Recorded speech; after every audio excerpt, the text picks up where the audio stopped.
pass. Omari Hayes reverses field. My goodness, Omari Hayes with the touchdown.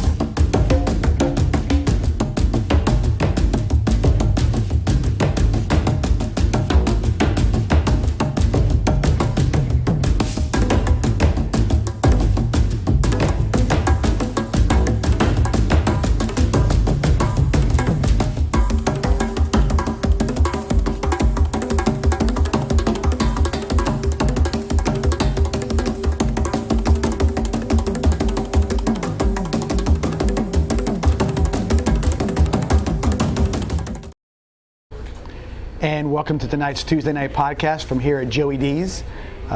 This is John Mussone right here with Coach John Peacock. And Coach talked a little bit earlier on our coaches show about the 55-7 victory against Plant City and basically how well we played. I mean, just not to get overly gushy, but it was a well-played game by the Indians. Yeah, the offense played great other than the first drive. Yeah. Where we went 3 and out and we saw a guest appearance by Merrick Houston and our punter. He got his chance to punt, yes. Offensively, we were very explosive and played well. Our offensive line did a nice job. They're playing really well, and I like this. I like the offensive line. We've talked about that before. They're a good group of kids that, I mean, they really love each other. Like, they love each other, and that's what's really cool about it. They're always together, and they're after practice, they go to 7-Eleven every day, and I'm sure they get Slurpee. Just by the looks of them, they're getting Slurpees Right, yeah. or whatever they're eating there. But I'm sure it's not anything healthy. Well, they're staying big. That's all right, though, right, for now. Yeah, and then they get together once a week. Usually they go to Peavy's house. Peavy's dad, cooks for them, and it's just a really good group, and they're really good dudes, and that's. Those guys right there, and our defensive line. Now our defensive line, they're good. They're good dudes too. Yeah. They're just a little. They're stronger and faster and a little meaner than these guys. But I'm telling you, we have a great group. I mean, on both sides. Our defensive line is. I would never. You asked me 10 years ago, and you said, "Hey, Coach P, you're going to have a guy who plays defensive end, who's got an Alabama offer. He bench presses 400 pounds, and by the way, he's a junior. Right. And then you got another guy who's inside of him who bench presses 385 pounds, and he's a junior. And then you have 2 other guys that are around 320-pound benchers. That rotate in at the weak tackle. Then you have your other DN who bench presses 390 pounds. I would say not possible. Right. Not possible. And that's the dude with the George Phillip, who's the guy with the motor, who's got that that he's all motor. And we saw a play in the highlight reel this week where he did a little Bruce Smith. Yeah. Just pushed a 380-pound guy down. Yeah. So and that's a testament to what they've done in the off season. And then they've continued to work. And this is even through COVID. To be as strong as we are in the weight room as a whole, not just those guys, but as a whole, and just coming off a COVID year where we weren't allowed in the weight room. Right. Right. It's things are being done on the sidewalk. Yeah, it's just a testament to their work ethic and their buy-in, and they're fun to be around. Really, they really are. They really love each other. They're competitive. We've learned how to compete properly in practice. We've learned how to treat each other in a competitive manner. And that started in the spring, and it's carried over. And right now, it's whatever we've done from here to right now. That's why we did it. Yeah. That is why we did it. That's why we, whatever drill we put them through, whether it be a mental drill or something to make them bond or something to make them crack. It's all over now. I mean, I told them now, like, we're at the point where, we only have, when you're with these kids for 4 years, like, you build a relationship. I mean, Yeah. And in some of those cases, you have a very, very strong relationship with some of these kids, and even though they're knuckleheads a lot of the time, like, you still you still love them. Like, right. You really just truly you love them, and even though they tick you off a lot, you still, and you think about those times, those seniors, like, man, that kid really makes me mad a lot. Like, I'm I'm going to kind of miss him being around. Right, and it's right, because we always talk about watching college football on Saturday and say, oh, look at that guy, he's only 19. Well, then we have the same expectations of a 15 or 16-year-old in high school, and you realize they're only 16, and there's just it's goofiness, it's silliness, it's the maturity level is they're growing as people, right? So my point is so we're at the point of the season here where we're within weeks of that locker room never being the same. People are going, people are leaving the locker room and they're not coming back, and so you got this shortened time with them where 4 years is you're seeing the end of what you've done, right? Because after our last game, Coach Peacock doesn't have any power over them. I'm sure that they would do what I say, but I'm just saying it's that aspect of it's over. Right. And that aspect of being one of their teammates is over if you're an underclassman. So, we're at that point where the clock is ticking down. You can see the end of it.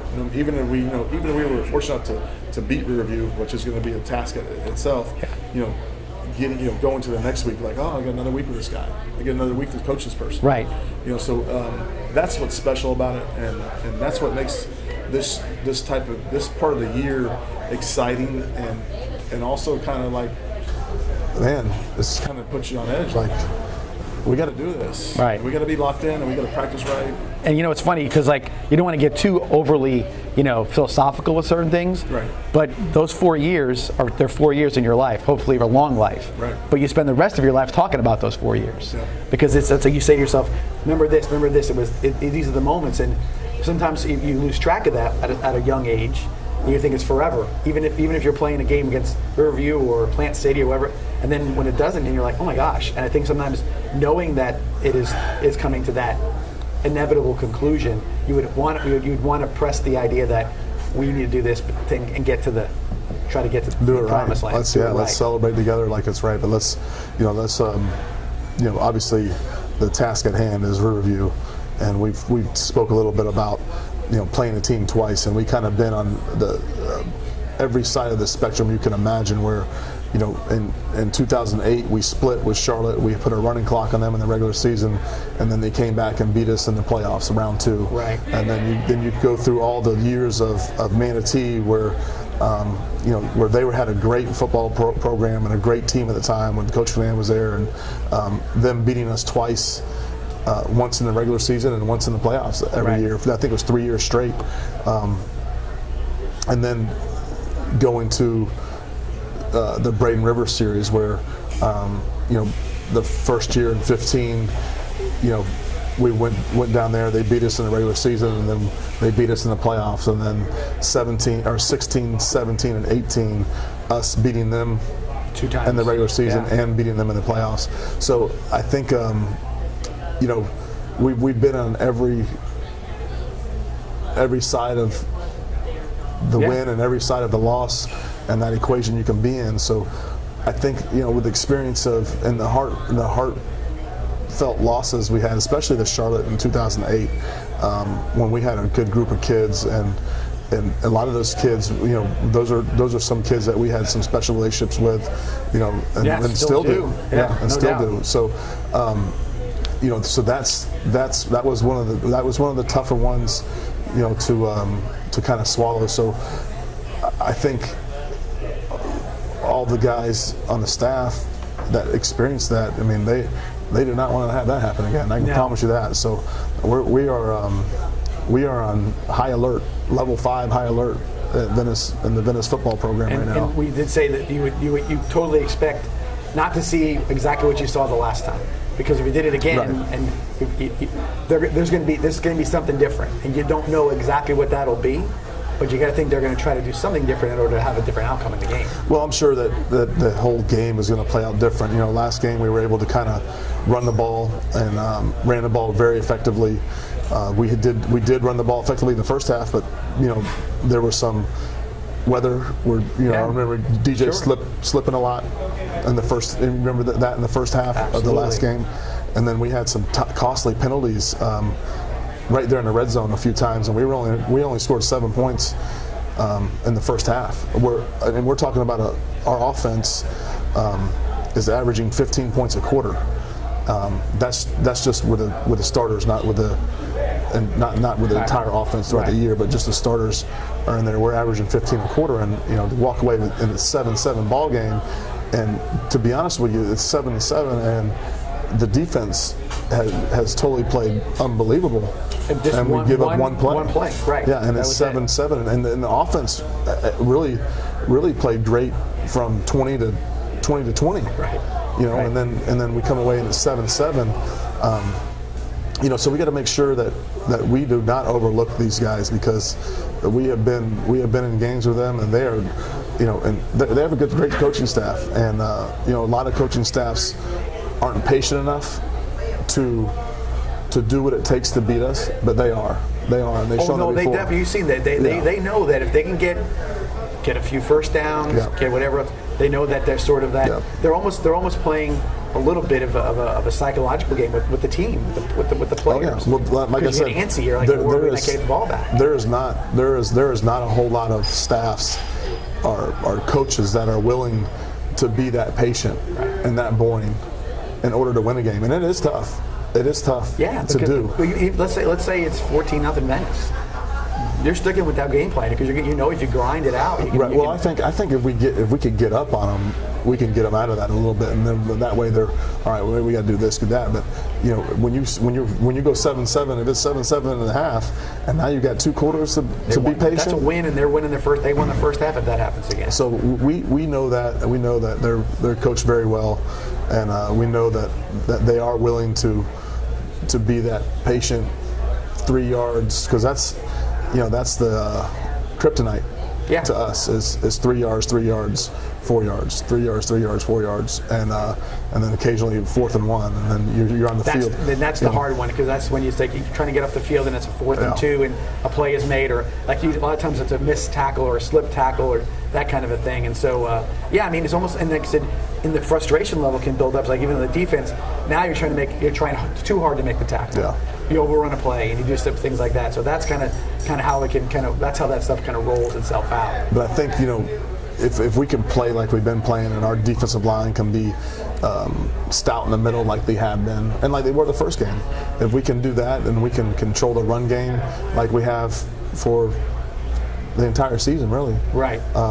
If we can do that, we'll be in good shape. And I think obviously, Coach Smithers is going to have some plays saved for us, or some, he always has some trick plays and probably has some ideas as far as special teams, and so we got to be very conscious of our return game, and on kickoff return, and we got to be conscious when they're punting. Like we got to be responsible for any fakes and take care of that. So that's one thing that we've been making sure of this week, and because we know, we've been in, like I said, we've been in that spot. We've been on the other side where we're playing a team that has beat us, and we're lining up against for the second time, and we got to make some adjustments. Right. So now okay, we're doing this. We're doing trick plays. We're doing something different we got to shake this game up a little bit. So earlier we were talking about Plant City's quarterback being very athletic, making plays, broken plays. He's still making things happen. Ruby has one just like that's what I was going to say. Yeah. It seems like this time of the year when you get into the playoffs,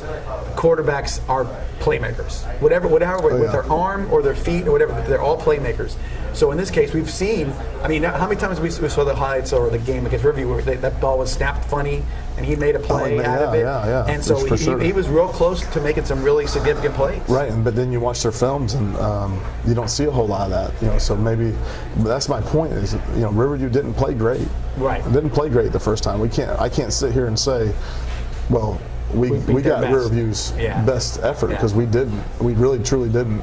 And I think they understand that as well. Sure. I guarantee looked at that film, went back and said, "Oh, no way." They're probably pointing things out, saying, "Look what you didn't do here. Why were you doing this? Or why this happened?" And so I think there's a little bit of fuel for them to put under the fire of their players and say, like, "Hey, you didn't really play as well as you can, and if you do in a 7-7 ball game, we're a break away from being up 21-7." Watching all their film, they made a lot more mistakes in our game than they had all year, and self-inflicted mistakes, Sure. not high snaps, something right. like you said, that kind exactly. of stuff. So those will all be corrected, and we're going to get a better game from them than we did the first time. I can promise you that. And again, even the Lester, the receiver, cornerback number 1, he didn't get a lot of touches in the game against us last time. So you got to think that they're going to probably try to work him in a little bit too, because you got to think that or the Glover kid, Ron, Jerron Glover. I mean, he's one of the best receivers in the state of Florida. I mean, he is a physical, he's 200 and looks like he's 200 some pounds. I don't know his exact height and weight, but he's tall, and he's a tall, imposing guy, and he can run, and so I'm sure that they're going to try to do whatever they can and get both of those guys involved a little bit more. And they're probably a little bit start trying to slow the defensive line down a little bit too, because obviously we see how it's been very. I haven't seen anybody all year who really has slowed down our defensive line to the point where they are not making causing havoc in the backfield. Right. So sometimes the easiest way to do is just get the ball out of your hand faster, or do something a little quicker, so screens they're not, and whatnot. Right, because that way it's going to kind of work in it, using their strength to sort of go against them in that particular case. Our D-line is probably the best D-line against screen, though. I will be honest about that. That's what we cannot do against them. They're really. I mean, again, it's the hustle part of it. We watch, even when plays are breaking down. Let's say you flush a quarterback out again with this kid from Plant City last week. He got outside the pocket, and he was not rolling out there alone. You see like a George Phillip or a Damon Wilson or Trenton Kintai. They're chasing him down 50, 40 yards down from where the play started, and they're nonstop hustle. One of them is always in the play, and that's sort of the you think that sometimes you get out of the pocket, you bought yourself 5 seconds. No, you bought yourself a chase that's going to go for like 3 seconds. You're going to get the ball off as fast as you can. Yeah, exactly right. So, all right, with that, we'll take our only break, our halftime break here on our podcast tonight, and come back and talk a little bit about the special event that we kind of happened, special events last Friday, and see how we maybe tell everybody how that all transpired and whatever was going on with that. Again, the governor was there on my good buddy Ron DeSantis. Yep. John, Coach Peacock's good buddy. With that, we'll take our halftime break and be back here in a few minutes.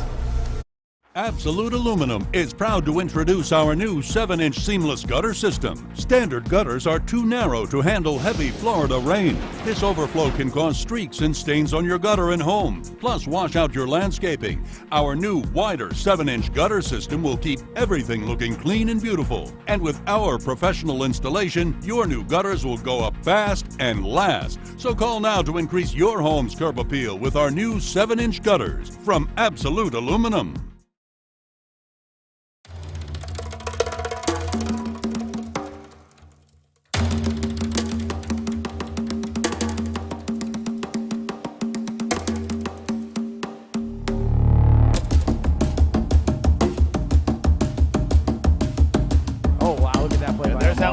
Omari Hayes reverses field. My goodness, Omari Hayes with the touchdown.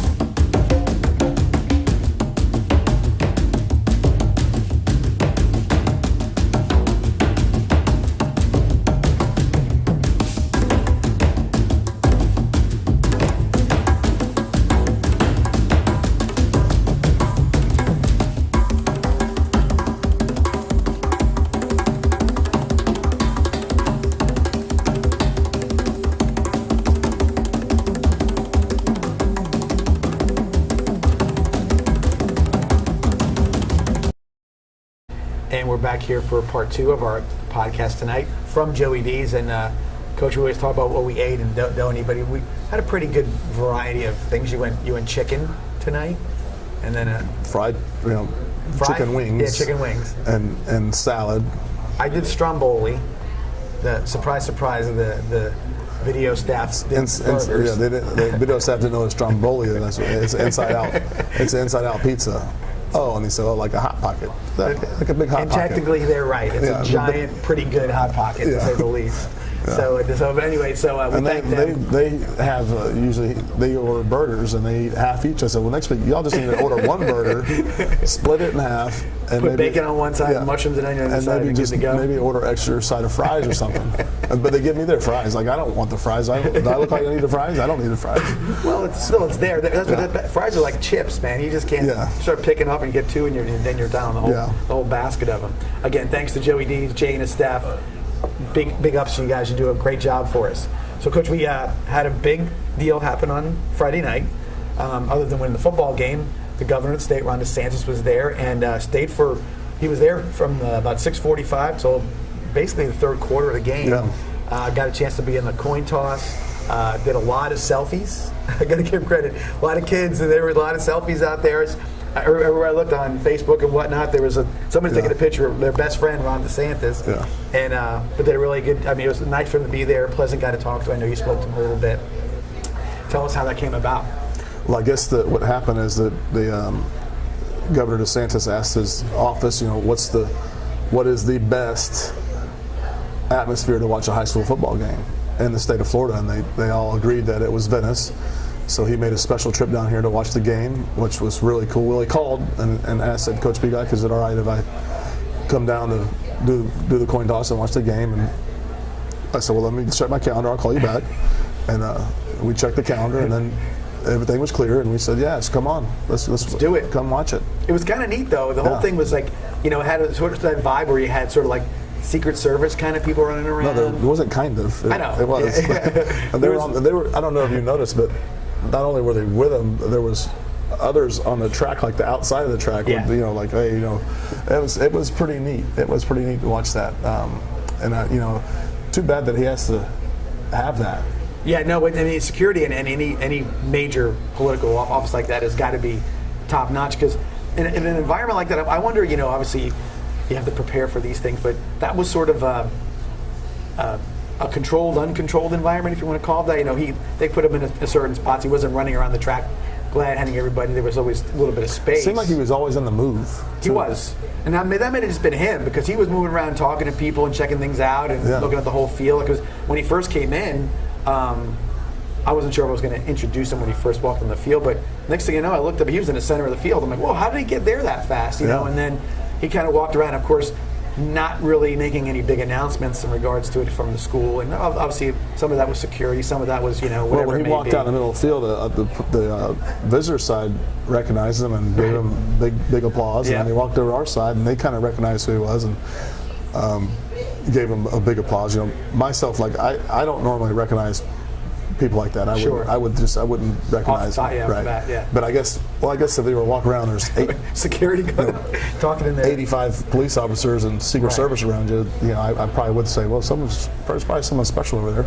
But yeah, we're really pleased that he came and watched us and honored, and it seemed like he enjoyed himself. So that was something that was pretty cool, and hopefully I wouldn't miss this week's game, because if you think Ron DeSantis, wait till you see who comes this week. Right, it's a good game, and I think again the atmosphere is great. I mean, I think you look around our stadium and you see, Plant City brought a bunch of people down. Oh, they did a good job. Really good job. Yeah. And again, that goes to the fact that we talked about they're a perennial playoff team. So their folks there's a reason why they're good, and it's coaching, it's kids, but it's community as well. We always talk about how much that matters. And so their community probably puts a lot into their team, and so they did a great job as well getting their fans down there. But no, I mean that's one of those sort of, you're not going to forget the game that the governor showed up at. That'll be something to be memorable when that happened. And so that was pretty cool for the kids, for the fans, for both teams. Obviously, if you're Plant City, you had no idea. I mean, you imagine walking in there like, wait a second, where are we? You know what I mean? Well, nobody had any idea. Right. It was we had to keep it on the down low. We couldn't tell any press. No one could really know where he was going or what he was doing. So I guess I understand that too, because I guess what the deal is, if they would have announced it, there would have been protesters and it could whatever. be any. It could be just on a situation like that. You don't want any hassles. Right. It's supposed to be a fun night. He was there with his little son was there with him. Yep. So again, it was a cool deal. Got to do the coin toss. And that's a little thing we've been doing this past year. We see Venice High School in particular having honorary captains. We've had Congressman Stubbe there. We've had some dignitaries from around Venice, new police chief, and that kind of thing. So superintendent, absolutely. So it's been kind of neat, little nice idea, and kind of getting people involved with to kind of see what we're doing. And obviously, we put on a pretty good show, so it must be. By the way, we have a really good superintendent. I'm glad to hear that. Like really good, and really super impressed with just everything. I mean, the guy, it was senior night, and the kids put their helmets down, and Coach Shannon was moving the helmets out of the way, and he comes over and helps move the helmets out of the way. And to me, that's something that no one noticed. That's not you do that because that's who you are. And that is really, you know, it's cool. That is, it just tells me a lot about him right away. Like, I can back, you know, I like that. Right. You know, really, really, truly do. Like, right. I'm always a guy that, because I roll my sleeves up. Sure. You know. I've seen you put a lot of laundry in that laundry bin. I got to go finish laundry when we're done here. But you know, Thursday night I'm mopping and vacuuming, and I have no qualms about rolling my sleeves up. Sure. And I don't think I'm too good for anybody or any work. You know, so I just had to mention that. I was impressed. Super impressed. It's great, and I think that's a lot of. I mean, let's say like your coaching staff, people that are in the periphery, whatever else it is. I've rarely seen anybody who doesn't. That surrounds this football program, who is not the same guy. You know what I mean? Who wouldn't say, hey, you know, the problem with the trailer, can you help here? Or this, let's unload this real quick, or let's get this done. There's a golf tournament. Can you go up here and get this, or can you get that, or can you Coach be there Bartlett's still underneath the side by side. You know, whenever I need him, I'm like, oh, Coach, you know, and he's under there, you know, slopping around with the batteries. You know, so. Yeah, we definitely got some good people involved in our program, but I just had to mention that. But again, super impressed with that. But yeah, again, and I think that's because again, it's a great deal. But again, it's something that you see and you know, and you notice those kind of things. So that's what you would hope to be. That's what you do, and other people do, and so it's good. And I'm glad to hear that because that's leadership in the county. We want to see that kind of good person. So we're happy to hear that. All right, so the governor was there, but otherwise, like I said, the game itself. We didn't really touch too much on the game, just kind of backtracking a little bit. We talked a little bit about Ryan Brown also, and the game he played. His progression over the last 5 weeks, let's just say, seemed as though he's getting, like the offense is sort of fitting him more. He's fitting more into the offense. And, of course, the weapons around him, those guys seem to be comfortable all year. But when it's clicking like it did on Friday night, it's pretty impressive, pretty tough to stop. You know, the efficiency is going up. Obviously, his completion percentage last Friday would have been 100. Yeah, a drop and then a kind of a junk play in the second half. We had a drop and then we had to throw him in at the very end of the game because our quarterback's helmet came off, and we have 2 quarterbacks. So, although I've seen about 4 guys that have volunteered to play quarterback. We had 14 guys. I'll play quarterback. You know, so I'm trying to figure out what I'm going to do here. I'm like, no. Maybe I'll just let the clock run until the game's over because it's a running clock. But we had to put someone in there, and so we put him in there to. And we should have probably just handed it off, but it was 4th down and goal. Make a play, yeah. We did throw it. So, but you know, but a great game. Yeah. Very efficient. He's running the offense, getting the offense going, and we're able to move fast. He's got the run game down. He's got the run checks down. You know, from week 1 to now, I mean, night and day. We as a staff have figured out what his strengths are, so we're able to play to his strengths. That's all part of being a quarterback. I mean, if you may be a great quarterback, but if you can't throw a 5-yard hitch and all your coach calls is 5-yard hitches, then you're going to look like a bad quarterback. But you might be the best 15-yard out throw in the country, or you might be the best deep ball throw in the country. But if you never get a chance to throw a deep ball, or you never get a chance to throw a slant, or you never get a chance to do whatever, you know. So we're figuring out what he's really good at and what he's comfortable at, and Coach Riles has done a great job at that. Of hey, you know, this is what he says he likes, and then. Well, it's funny you say that because even like in the NFL, you see quarterbacks in the NFL can't do checkdowns. They can't throw a check down. They try to get it, and then it's behind the running back. It's over his head. But that's what they do in the NFL too. Is what do you like? Yeah. What do you do? You know, because I mean, to be honest with you, you're in a game and the game's online and it's 4th and 6, and you decide you're going to throw the ball on 4th and 6. Like, you want to throw the ball. You want to run a play that your quarterback likes. Right. You don't want to run a play that you like because your quarterback might call the play. You might call a play and he might be going, "Oh crap! I hate that. I hate that play. I can't do that. I don't want to do that. That's my worst. I hate that play. You know. So you don't want to be in those situations. So and Ryan's the type of kid that is he's not going to say, "Coach, I hate that play." Right. He's going to say, "I like it. You know, I like this." But so we've been trying to figure out, you know, where he excels at, you know, because it's all new, right? You know, so I think that as a coaching staff, we've kind of dialed in what he likes and what he prefers and what he's really good at. And so we're, last week he was, like I said, he should have been 12 for 12. 3 touchdown passes, 200 and something yards. Moved in the pocket well. I don't know what quarterback rating would have been for that, but I imagine it'd be pretty high. Yeah. Right. So, hopefully we'll continue that progress and move. I've started taking some accountability in that too as well. I go out there and practice, and I'm kind of charting of what we've talked about, and I'll say, well, Coach Rouse, he said that he liked this, but I got 2 thumbs down and 3 frowny faces. Like, what's going on? Something tells me that this is not matching up here. Not matching them up. Yep. So we're getting better at that, and you'll hopefully we'll continue to see that. I mean, he's doing a great job and running the offense and has all year. It's getting really good. I mean, you don't go 12 for 12 in a playoff game for 230 yards, 3 touchdowns usually.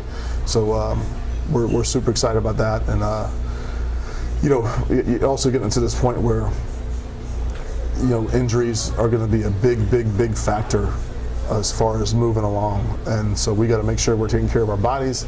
We got to make sure that one, that we're not running him and him getting dinged up where you don't have him. And same with like DJ. Like, we're going to need DJ down the line, and even though we do have, like I said, I feel really comfortable with all of our backs. I like all of them.